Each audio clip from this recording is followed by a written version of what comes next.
I still remember that glorious night in very early 2011, when we heard of the news, the world heard of the news that Bin Ali and his family had fled Tunis after a number of weeks of peaceful civilian protest against corruption, against tyranny, following the incident of Bouazizi, rahmatullah alayh. I still remember that. And up until recently, I would say up until a year and a half ago, we were still singing the praises of the Arab Spring by virtue of the fact that it still existed, and I would suggest even was flourishing to an extent in Tunisia. And we were constantly saying that despite the setback in Egypt in 2013, despite the counter-revolution across the Arab world for reasons that we understand, Tunis was still there, and it was still holding to the fruits of the Arab Spring. I have to say, from a personal point of view, traveling to an Arab country which before I couldn't even dream to, and being received and welcomed, and then traveling back safely without incident, that in itself was something that I counted as a huge blessing.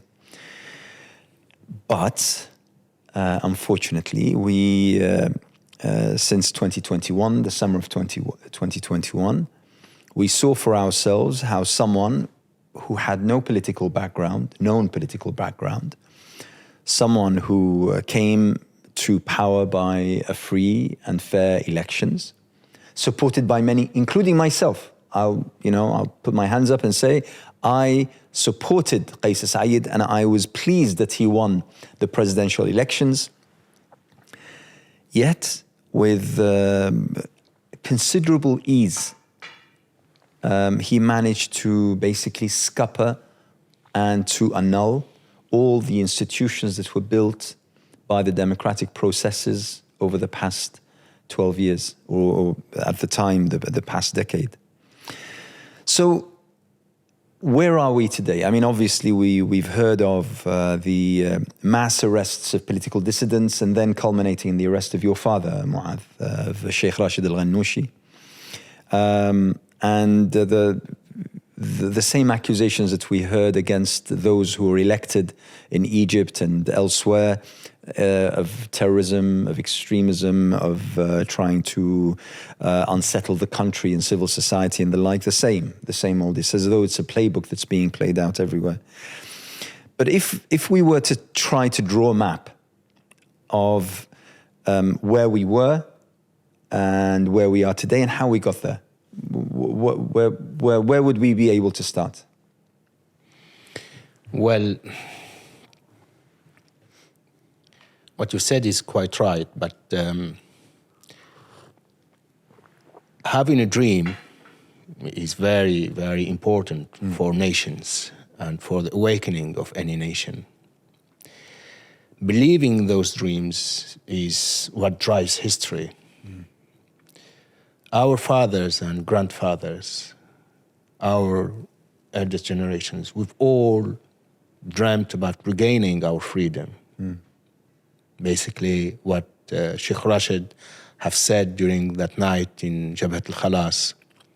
He said what we won in Tunisia for the first time in the Arab world is that we won the right of changing our leaders. That started with Mbaza, and then Mustafa al-Marzouqi, and then Beji Qaid Sibsi, and then the one who came after it. These were the words of Sheikh Rached Ghannouchi. He spoke this just before he was arrested? Yeah. At the Salvation Front? On the 25th of Ramadan. Okay. It was a Ramadan. Just two nights before he was actually arrested. Yes.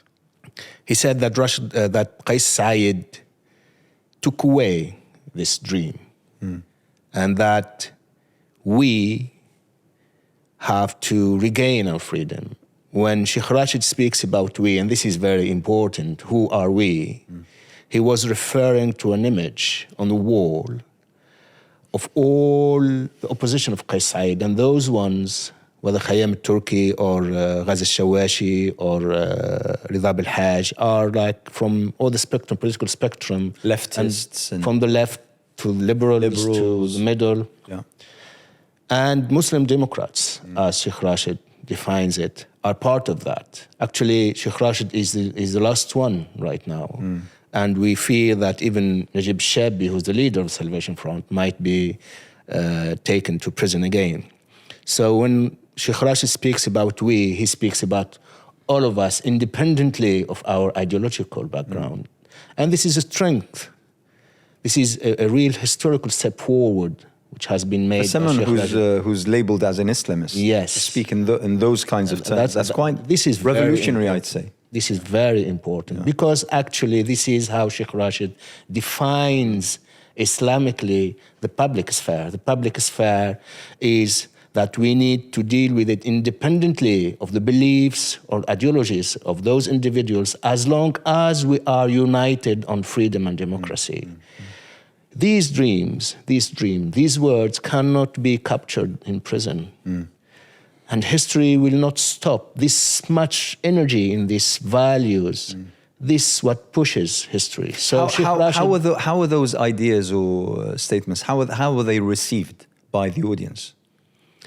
I mean, everybody really, and those who were there, but they applauded. But what's important is after putting Sheikh Rached in prison, the international community, when defending Mr. Rached Ghannouchi as a speaker of the parliament and the president of another party, they referred to him in these qualities. They did not refer to him as the leader of the Islamic Party. Right. They referred to him as a defender of democracy and freedom. And this is very important for us Muslims around the world and for us Muslims in the Muslim world, that we are right now defenders of universal values as Muslims.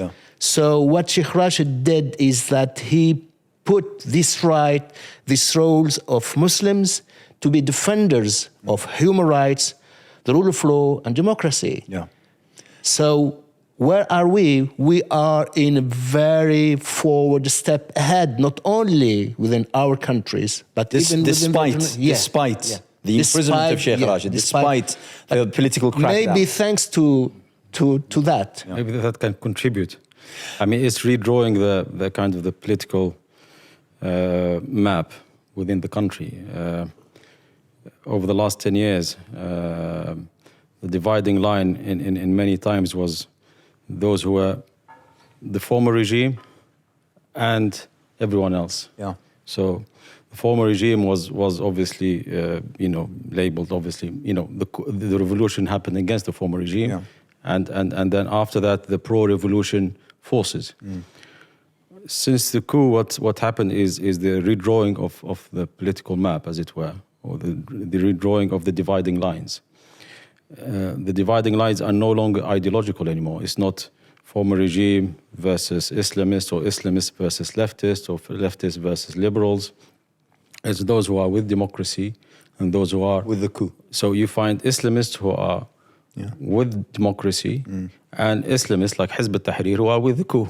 You find leftists who are with democracy and fighting against the coup, and leftists who are supporting the coup and supporting everything that Qais Said is doing. So and this is important, I think, in this path that Tunisian society and I think the whole of the Arab nation is following, which is on what basis are we getting together? On what basis are we forming different groupings? We see clearly in Tunisia that the camp that is pro-democracy is growing every day. And the other camp is shrinking every day. So on the first night... If I was to ask you about numbers or percentages, how would you... It's on the first night, when my father, Sheikh Rached, the Speaker of Tunisian Parliament, he was trying to gain access to Parliament, and he's the head of Parliament. Yeah. He should be allowed to enter it anytime he wishes, and he was prevented, by tanks. by a tank that was blocking the entrance. He was on his own with a few other people, mostly from Nahda, and others who are, close to Nahda, and nearly the rest of the political space was either watching or standing with Qais Said. Supporting the tank. Yes, unfortunately.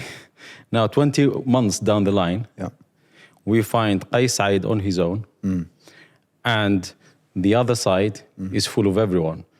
All the shades of colors that we have. Yes, exactly. So politically, ideologically, left, right, center, everyone is there. And I think this is extremely important. And this, as you asked about numbers, one of the narratives that Qais Said has been promoting, his people have been promoting, is that he's very popular. Parties are not popular. He's very popular, and this is even in all meetings that we have with even people who are interested in Tunisia outside the country. They say, "Oh, Qais Said is popular. What he's doing is popular, and parties don't have any popularity anymore." Well, this narrative actually is not right, and this has been proven with the number of events that Qais Said has tried to put together to build his political system. They've all been failures.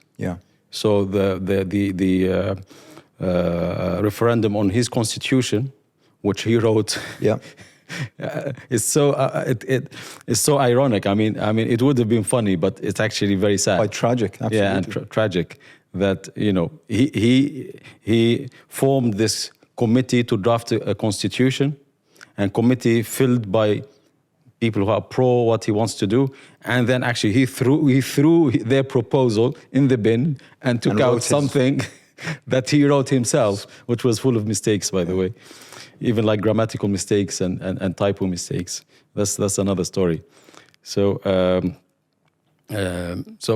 that referendum, only less than 30% took part in that referendum. As declared by his committee. Yeah. By obviously an election commission that he appointed himself. Are relayed as being far lower than they actually said. A lot lower. And then we just had the first, we just had the parliamentary elections, where they've been the lowest throughout history in any country. 8% in the first round and 10% in the second round, which shows that Tunisian people, they're not supporting the political project that Qais Said wants to impose on Tunisia. They're not with him doesn't mean that they're ready to pay the price and the cost to oppose him.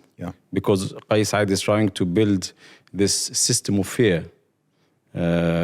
If you write a post on Facebook that is critical of him, this decree that he passed just a few months ago, Decree 54, you can be imprisoned for five years. We just heard from Ahmed that someone who shared. Yeah, just one of the youth, he's just shared this Sheikh Rached, what he said during the Salvation Front night. So he just shared it and said, this is what Ghannouchi said. And right now, he is being interrogated by anti-terrorist group. It's always that's happening. Also, just someone who attended. There was we have a weekly picket or protest, symbolic, in solidarity with the political prisoners, which is in downtown Tunis, the capital, every Friday. So someone, someone who attended, he gave a declaration to a journalist criticizing Qais Said. They raided his house. He wasn't there. They took his wife. Oh my word! As a hostage, so that he gives himself in. So it turns up, and then initially they didn't know what the issue was, and then the issue turned out that it's because what he said criticizing Qais Said, and now the lawyers cannot meet him for 48 hours, cannot have access because it's a terrorist, charge.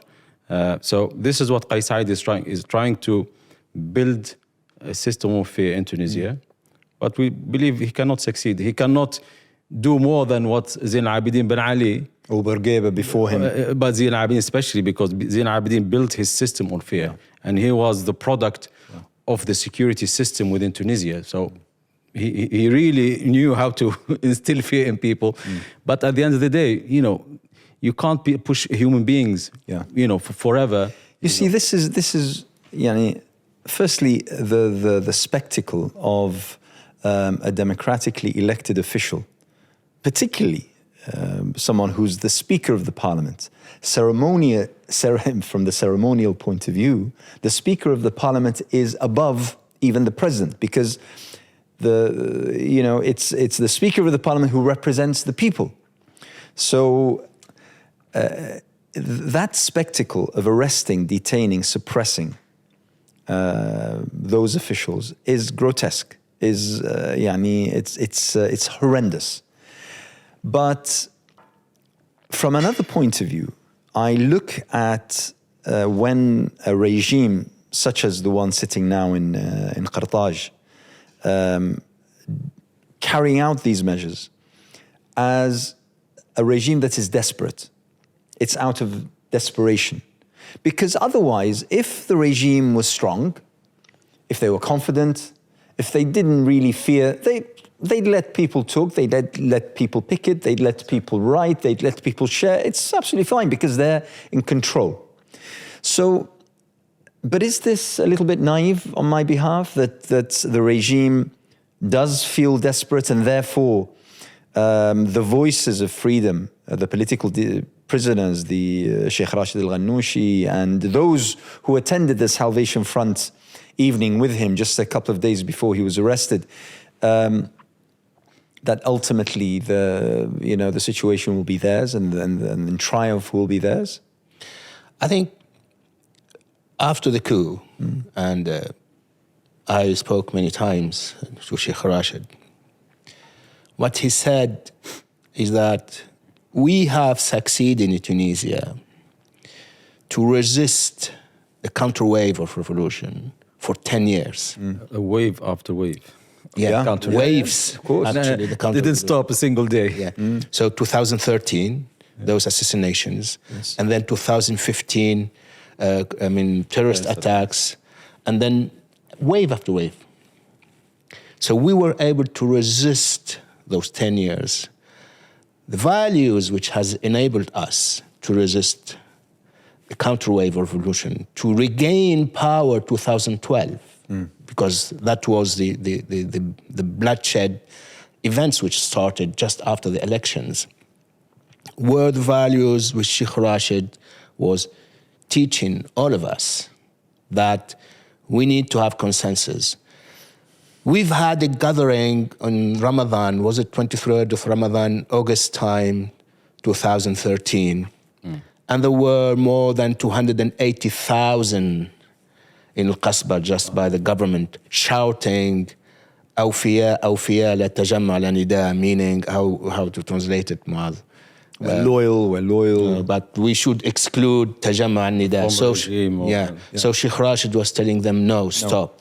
And Nida were the political opponents of Ennahda at the time.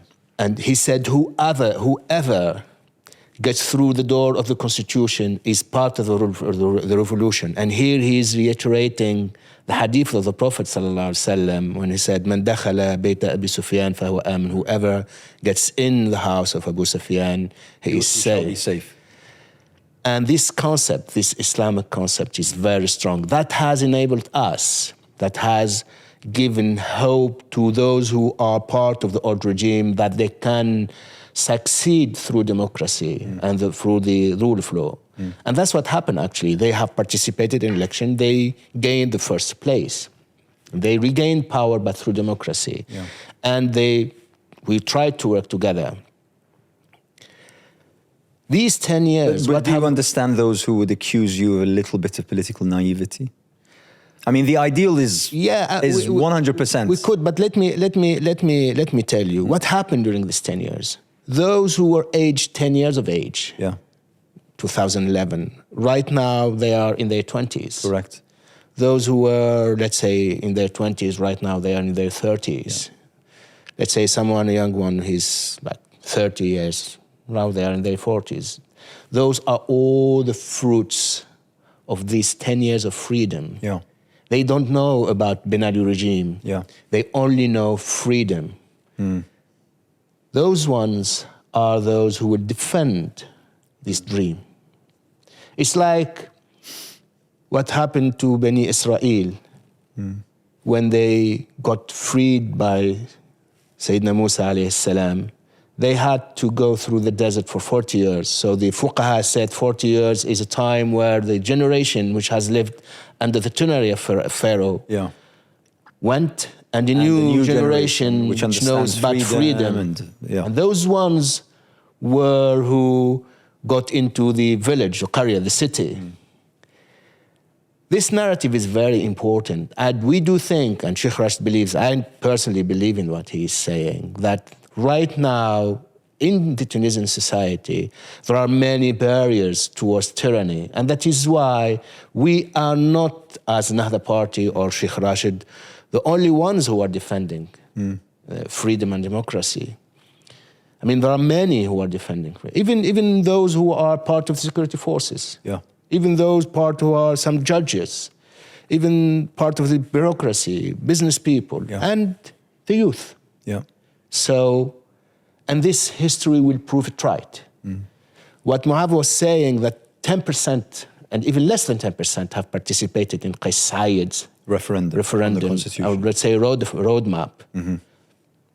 Despite all the propaganda we've been subject to, our Tunisian society was, I mean, heavy tools of propaganda to make evil of all our 10 years. But the Tunisian society freely has chosen not to adhere to his plan. And this is something. This is something.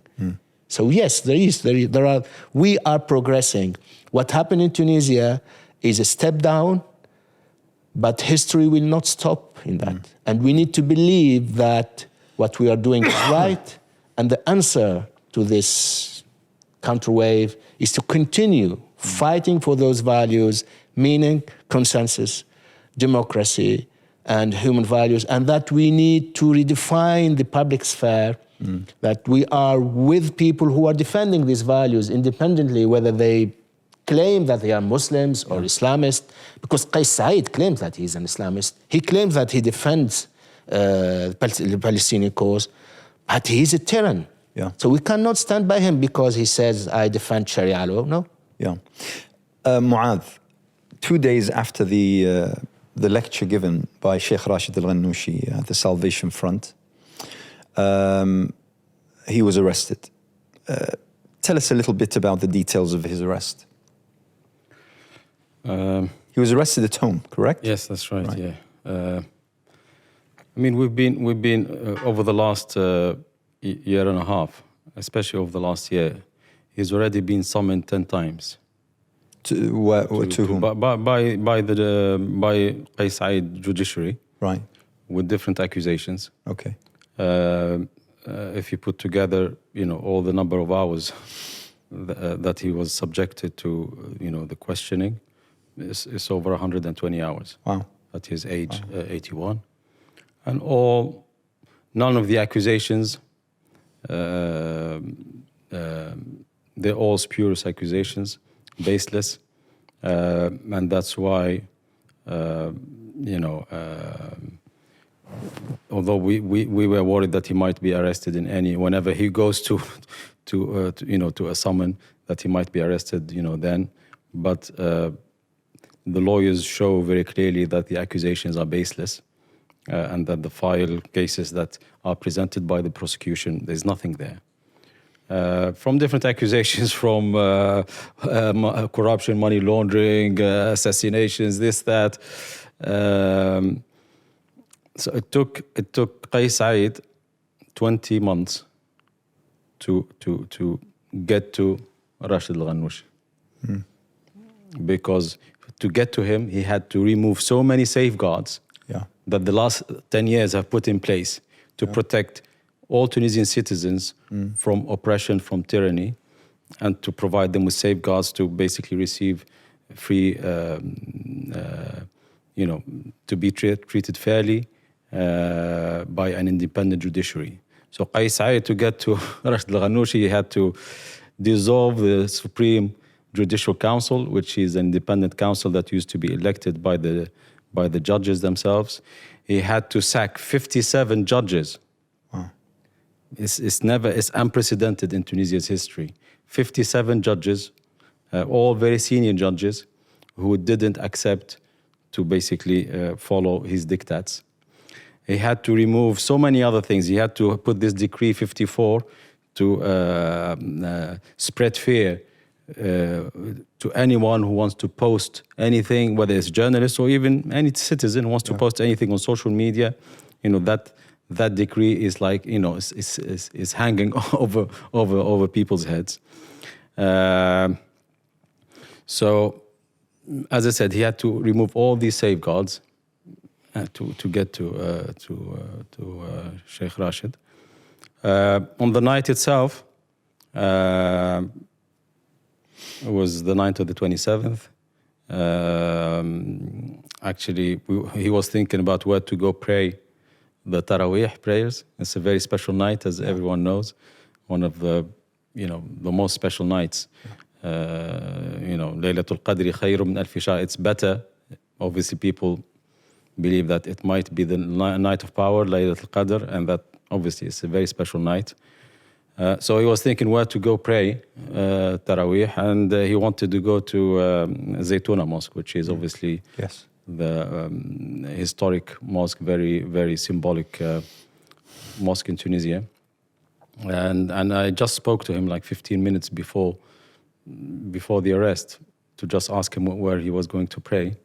He told me that he was going to Zaytuna. This was around maybe 6 o'clock, maybe 6:15 in the evening, and Maghrib in Tunisia is around 7 p.m. So around 6:30, around 100 policemen in around 30 cars, all unmarked cars. Wow. All the policemen were plainclothed. So I was talking to the other day. We thought that they were maybe criminal gangs, because actually that's something else that's happening in Tunisia. That crime is spreading because the state, their economic situation is really getting very desperate, and because of that, crime is growing. So when you get people in plain clothes, in plain cars, you would assume that they're a criminal gang rather than officials. Exactly. So, and they went into the house. They knocked the door. My mother opened because we were expecting some guests actually over iftar, some relatives who were going to come for iftar. So my mother just opened the door and they just, they burst in. Around 50 of them. They said, we have with the police, we have permission from the judge to search the house and to arrest Ghannouchi. So, and then when they were going in, they were asking my mother, where's the gold, where's the money? Where do you keep your valuables? She told them, we don't have any gold or money. I mean, the only gold I have is this bracelet, that's it, nothing else. So they were asking, where's the safe? Where do you keep your valuables? She told them, we don't have any safe. The only thing we have is books and papers. That's what, Sheikh Rached has lived all his life, for. So they went around, going into different rooms and searching everything. They were very interested in my father's diary. He keeps a daily diary. So they were very interested, and my mother told them, "Is writing, one's thoughts, is it a crime? Why are you taking it? There's supposed to be freedom of thought, freedom of conscience. People are supposed to write their own ideas, what they think of the world in their own diary, personal, private diary. Yeah. So they took that." And they took his phone, they took his computer. And then they were taking different papers. They were going. The search lasted around 3 hours. Wow. Yeah, but they didn't, I think, find anything of No gold? no gold, no money, cash, bundles of no cash, money, no weapons. Dear. So I think because they didn't find anything, then that they can use against him. Yeah. Then 2 hours later, they went to two places. They went to the party headquarters. Yeah. To search it, close it down and search it, and also they went to my sister's house, which is right next door to my parents' house, to search it again. They thought maybe he was hiding, his things in his daughter's place. Again, they didn't find anything, but they still took her laptop and some old phones, some papers. So that's what happened that night. And then the lawyers actually came while the search was happening. The lawyers heard about what was happening. They came. They tried to attend the search because legally lawyers should be able to attend the search, but they were not allowed to. Actually, one of the lawyers, one of the sisters, she was pushed by the police, and they threatened to arrest her when she was trying to, argue with them that she should be able to attend the search. And then when they asked them, okay, so where are you taking him? Who are you? They said they were from National Guard, one of the units from the National Guard, and that they were taking him to the National Guard base, which is... So they were basically military police, more so than civil police. It's the National Guard in Tunisia. We have the police, we have the National Guard, we have the army, and it's like in between. National Guard is in between. So the lawyers then went to the National Guard base in downtown Tunis. They told them, no, he's not here. So we didn't know where he was. So he was literally kidnapped. Yeah. Literally kidnapped. It is. As I said, it's not. I mean, Qais Said claims that freedoms are protected, that his constitution, guarantees all freedom. He even said we guarantee more freedoms and rights than the 2014 constitution. But obviously, this is not the case. I mean, this is how criminals behave. It's not how states behave. So we didn't know where he was the whole of the night. The following day, on Tuesday, we heard that he was taken to hospital. We went to lawyers went to hospital. He wasn't there. Then they went back to the National Guard base, the same base. They told them he's not there.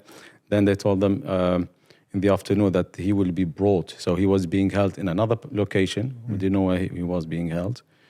And that the questioning will start in the evening.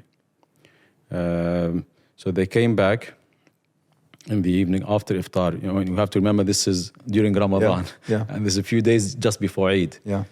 So they, at around 10 p.m. on Tuesday, they brought him from this other location where he was being detained with no access to lawyers. So we didn't know where he was from the moment he was arrested until around 10 p.m. Then they tried to start the questioning in the absence of his lawyers. And so he refused that. And then they said, okay, they will allow just one lawyer to attend. The lawyers refused that because there was around 20 or 30 lawyers there. And by law, you can't limit the number of lawyers who attend the questioning. And because of that, then they took him again to where he was being detained. So no questioning took place at that night. Then they brought him again on Wednesday around 1 p.m. to be presented to the judge, to the investigating judge, to decide whether to press charges against him, press charges and detain him, or press charges and release him on bail, or just acquit him and close the file. So they brought him around 1, just in the afternoon, in the early afternoon, on Wednesday. He was in the court the whole day. He appeared in front of the judge around 9 p.m. Wow. Yeah. Instead of 1 p.m. So he was there in the court, sitting on a chair. And then they brought a fabricated video. Yeah, so that's basically they started. He made the charges that were presented by the prosecution, saying that you called for civil war, you threatened with civil war, and this is what you said. So the lawyers, he said no, and the lawyers said, okay, show us the video that you claim, supports your charge. So he presented a doctored video, a video that was edited to basically support their charge. So the lawyer said, no, this is not the original video. We want the original video. And there was a lot of arguments with the judge until the lawyers forced that the judge request the original video to be brought from the unit that arrested Sheikh, because that unit was supposed to collect all the evidence against him. So that unit basically fabricated the video to support, their claims and the orders from above. So the lawyers then, when they brought the original video, it clearly shows that Sheikh wasn't threatening with civil war. He was actually warning against that basically that this is what's going to happen. Policies that Qais Said is adopting and others are adopting, the policies that aim to divide Tunisian society, to turn Tunisian against Tunisian, to exclude that ideological trend or this faction, and literally what he said is that Tunisia, if we're trying to exclude that side, Islamist or leftist, that this is a recipe for civil war, and then he not only added that this is criminal, and then we should do all we can to stop this and to avoid this. So lawyers showed very clearly that this is what he said, but the charge was already was cooked. Yeah, exactly. It was prepared. So actually, it's maybe later on we can, because I've been talking for too much. But basically, I'll maybe add details about what the lawyers will be doing based on what happened through the investigation. I mean, I'm trying to imagine the kind of trauma that is caused by something like this, for someone's own home to be raided by that many plain clothed. Once again, I insist on this, because this, I think, is incredibly important.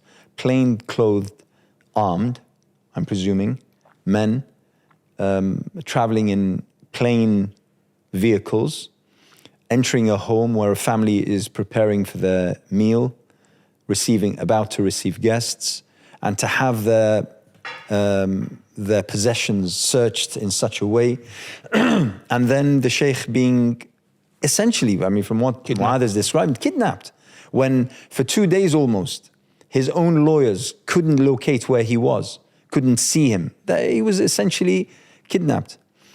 Let's not forget that with the Sheikh, there are several political prisoners.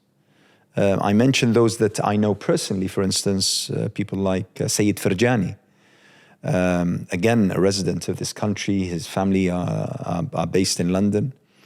He spent in London several years. Abdul Hamid al-Jalasi, who's a personal friend of mine, and many, many others.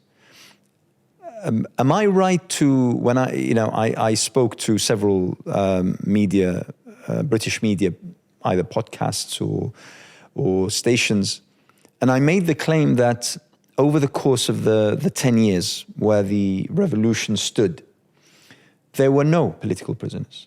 I might be wrong, I don't know. I made that claim from my understanding of the situation. But am I right, Ahmed, if I was to make that claim that there were no political prisoners during You are totally right. Not only there were no political prisoners, the question was not there really. Lately, last week, there was the book fair. Tunis book fair. Annual book fair. That's an annual book fair. And for the first time, since books are being censored. Wow. Confiscated. Confiscated. I mean, this was something out of our imagination. Yeah. That someone's book.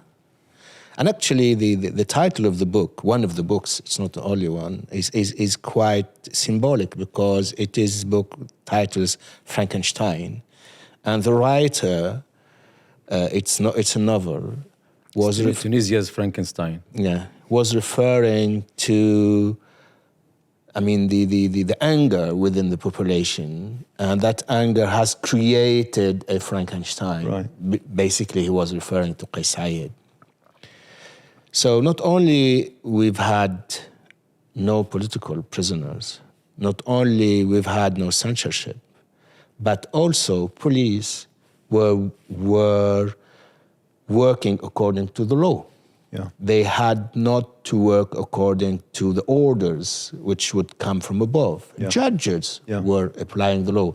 Judges were an independent institution of the state. They elect their leaders, the Supreme Judge Committee. They do elect it. Now it's Qais Said who decides, appoints. So we were in a total freedom, and we are defending this total freedom. I personally, as a student of Rached Ghannouchi, Sheikh Rached Ghannouchi, do not believe that a great man. You know, you say, I'll give you a few seconds. You say that you're a student of Sheikh Rached Ghannouchi. I spoke the other day at the rally in front of the Tunisian embassy. And I hadn't decided what I was going to say. So I was thinking to myself, what am I going to say? And the thing that struck me was, when I first came to know Sheikh Rached Ghannouchi, I first came to know Sheikh Rached Ghannouchi as a probably 14, 15-year-old. And I came across some of his books. And I recall them being, whilst quite deep and profound, they were quite easy read. And he was touching on ideas which were way ahead of his time. I'm talking about the early 80s. I'm talking about mid-80s. I'm talking about late 80s and 90s. He was talking about democracy, which at the time, the general narrative, the general theme was that democracy was anti-Islam. Yeah. But here was Sheikh Rached Ghannouchi, who was talking about democracy, who was talking about freedoms, who was talking about human rights in such ways. And at the time, I recall him being also imprisoned by Bourguiba. He spent a few years in prison. That's right. Yeah. So this is what struck me about this man. He's a fighter. I mean, we talk in glowing terms about the likes of Nelson Mandela, the likes of, but we have Sheikh Rached Ghannouchi, whom we knew personally. I'm talking about myself, obviously you're his son, but I'm talking about myself, I'm talking about Ahmed. We knew personally, we knew about his struggle, we knew about the sacrifices he made, yet he stuck to his principles, he stuck to his guns. And for that particular position, he might have paid that hefty price. People accusing him, you're from politically naive and the such, but he stuck to his principles. He's not politically naive. He's a fighter. That was the word I was looking for, and thank you for mentioning it. And he's chosen to go ahead with this fight. And for me, what he said on that night is he's telling us this is the way. We should not, while faced by this counterwave of revolution, despair from our beliefs. That we as Muslims do fight for freedom, do fight for democracy, do fight for human rights, for everyone. Not our own political parties, not our ideology, not those who support us and believe in what we believe in. Yes, that's the idea, because Islam, when Allah subhanahu wa ta'ala said, Alhamdulillahi Rabbil Alameen, praise to Allah, the Lord of the worlds, of the world, of not only the word of all creations, yes. Independently, whether they are Muslims, whether non-Muslims, whether white, black, male, female. This is the strong concept, and this is what brings our Muslim values even above the liberal Western values, which are right now in state of aging and crisis.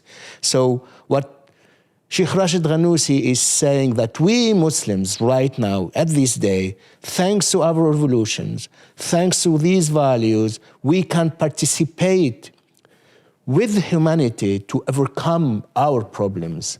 And he has chosen to wage this fight, he has chosen to stand by and to stick by these values, and we need to go with these values. We need not to start doubting these values or to say, no, we are naive and we need to retaliate to radicalism with another radicalism. We need to retaliate to tyranny with another tyranny. No, that is not the way.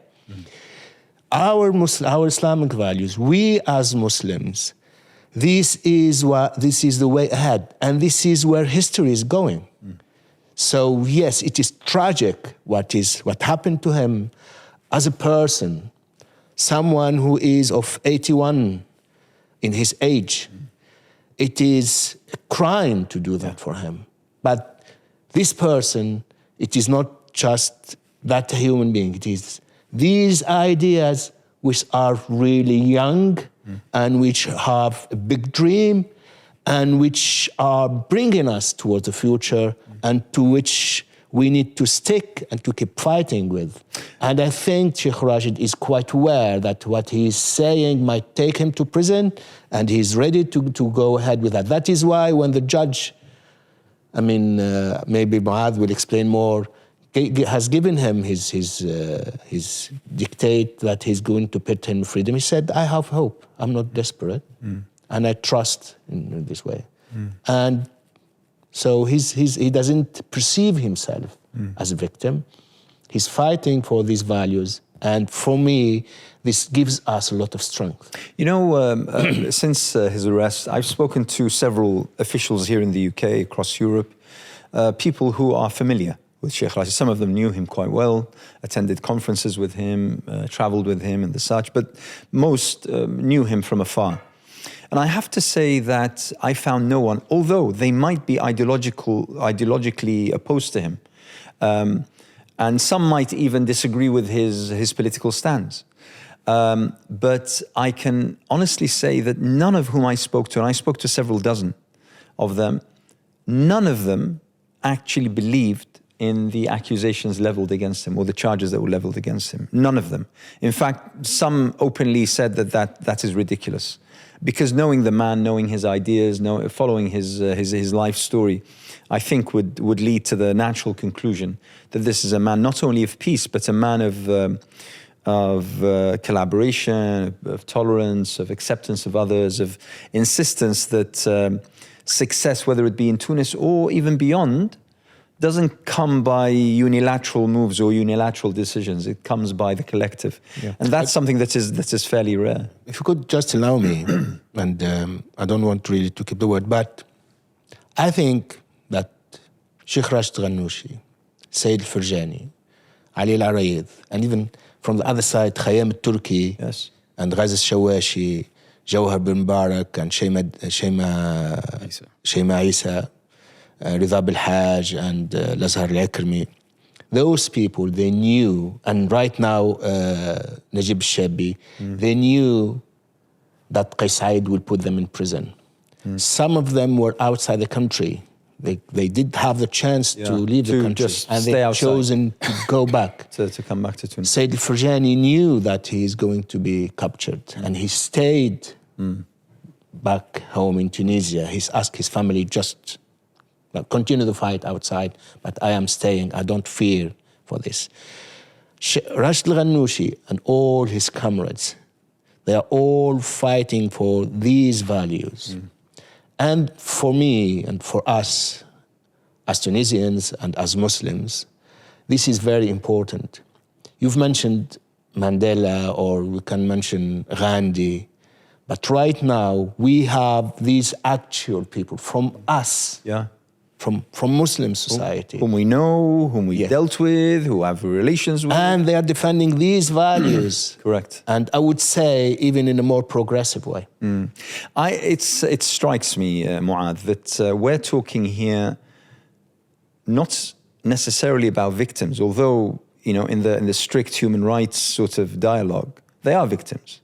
They're being oppressed. They were being censored. They were being abducted. They were being imprisoned. They were being, charges were being concocted against them. So in a way, they are victims. But the way that you describe your father, that Ahmed has spoken about his ideas, and the way that I heard from the family of Sayyid Farjani, about the kind of message he sent to them upon being imprisoned, telling them that, listen, just don't worry about me. Continue the fight. Don't worry about me. Even if I die in prison, that's fine. That's absolutely fine. This is not the end of the road. This is part of the.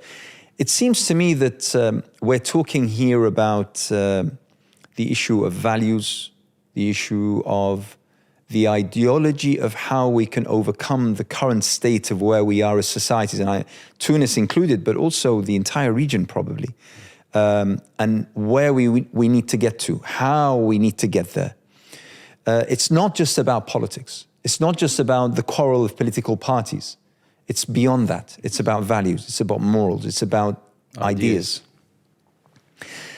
Where are we heading now? What's going to happen in the case of Sheikh Rached, but also wider in terms of, okay, Tunis? What do you anticipate to see in the next foreseeable future? I mean, going back to what Brother Ahmed was saying about the importance of values and what you said about maybe this is naive. Mm-hmm. I think civilizations, they're built on ideas, on values, and on sticking to them through thick and thin. If we go back to, beginning of Islam, Prophet ﷺ and his companions, they didn't have, strong armies. They didn't have a lot of money. They were not, there were two superpowers at that time, and the Muslims were just, in this small city, Al-Medina, with nothing. Yet the strength of the values that they had and the strength of the model that they were creating started attracting adherents and imposed itself on the others.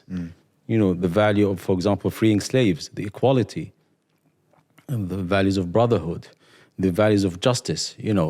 Someone like Ali ibn Abi Talib, being treated by the judge in the same way with a Jewish person. So the state that the Prophet ﷺ built, which was a state for its citizens, whether they're Muslim, non-Muslim, Jewish. So it was this equality of the rights between the citizens, and this is, I think, what made our Islamic civilization the civilization that it is. And it had 10 centuries of being at the top of the world. After that, because we started losing those values, those principles, our civilization started going down. And another civilization, the Western civilization, because it adopted these values, became the dominant civilization. Now, these values within the West, actually, they're going down. Unfortunately. Values of democracy, freedom, equality, because, this civilization and the world is going through a tough time. Economically, socially, societies are really being tested with all the crises, one crisis after the other. And at times of crisis, it's when you see the reality of the people, the reality of societies. It either brings out the good in them or the worst in them. And we see some societies scapegoating this minority or that minority, the media, the far right. You can see it all across Europe and the West in general. I think we have an opportunity now from Tunisia. This is a very small country.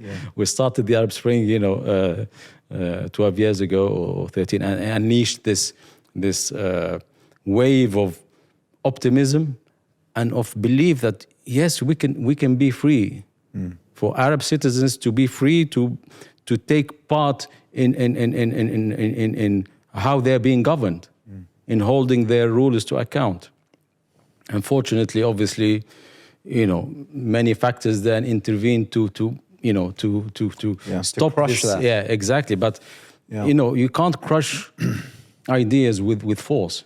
You can maybe delay their advance. But you cannot crush it. You cannot stop it. You can't stop ideas. And ideas are, I think, strengthened with sacrifices. So when you are facing challenges is the time when you have to stick to your values, and that's what Sheikh Rached, and you know, all the other political prisoners, Brother Said Farjani, Brother Ali Al-Arayid from Nahda, Brother Nuruddin Al-Bhiri, others from the other political spectrum, Khayam Turkey and others. You know, they stay sticking to their values. You know, it's very easy. They can say, "Oh, sorry, you know, we don't want to go through this." Price. Yeah, and we have families. Yeah, exactly. But they haven't chosen this path, and they're not on their own. There's hundreds and thousands of others who've been going out to the streets. You know, since the coup, there's been around 25 protests. You know, and people know the price that they might pay. Exactly every time. So, as you said, they don't see themselves as victims. Yes, they're being oppressed, and we have to speak out against, you know, all the oppression that they're being subjected to, and that's what the whole world is speaking about at the moment. At the same time, we need to understand they know what they've signed up to. Yeah, they signed up to stick to their values, to build an example, and that these values and these ideas they were sacrificing, making sacrifices for. Yeah. You know, my father, I remember. You mentioned about the 80s and you know, reading some of his books back in the 80s. Remember, in 1987, I was 12. My father, he was probably towards the end of his 40s, I think, and he was in prison by Bourguiba, President Bourguiba, and President Bourguiba he wanted the death penalty. Yes, and he set up a court specifically for this. And the first sentence they issued was life imprisonment, and Bourguiba wasn't happy with this. So he asked for a retrial to push for the death sentence. I believe he changed the judge as well. Yeah. He just changed the whole thing. Yeah, the whole setup. So, but then, you know, my father at that time, if Allah's will was for him to be executed, you know, he's only written 2 books. Yeah. He's only been exposed, like so few people have been exposed to his ideas at that time. But subhanAllah, Allah willed something else. Yeah. Allah willed that, you know, that Bourguiba goes and Ghannouchi stays.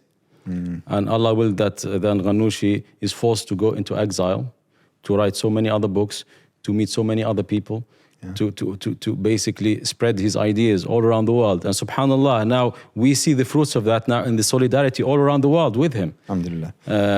So at the end of the day, it's you know, he's not afraid. He has full belief in and full acceptance for what Allah has willed, and he believes in his ideas, and he will go, you know, all the way.